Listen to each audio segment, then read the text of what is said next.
អាញាធរហ្វីលីពីនចាត់វិធានការចម្លៀសប្រជាជនជាង 10,000 នាក់បន្ទាន់នៅទូទាំងតំបន់ភាគខាងកើតនិងភាគខាងជើងទៅកាន់ទីតាំងមានសុវត្ថិភាពបណ្ដោះអាសន្ននៅថ្ងៃអាទិត្យនេះមុនពេលព្យុះហ្វុងវ៉ុងដែលកំពុងវិវត្តខ្លួនក្លាយទៅជាព្យុះទីហ្វុងដ៏កំណាចបំផុតមកដល់ដោយពំនាំមកនៅខ្យល់បោកបក់ខ្លាំងនិងភ្លៀងធ្លាក់ខ្លាំង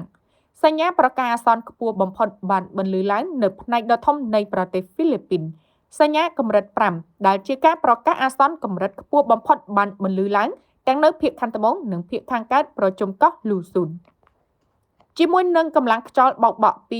185គីឡូម៉ែត្រក្នុង1ម៉ោងកើនឡើងដល់230គីឡូម៉ែត្រក្នុង1ម៉ោងព្យុះទីហ្វុងវ៉ុងត្រូវបានគេព្យាករណ៍ថានឹងធ្វើដំណើរទៅដល់ខេត្តអ៊ូរ៉ូរ៉ាស្ថិតនៅភាគកណ្ដាលប្រជុំកោះលូស៊ូននៅយប់ថ្ងៃអាទិត្យនេះ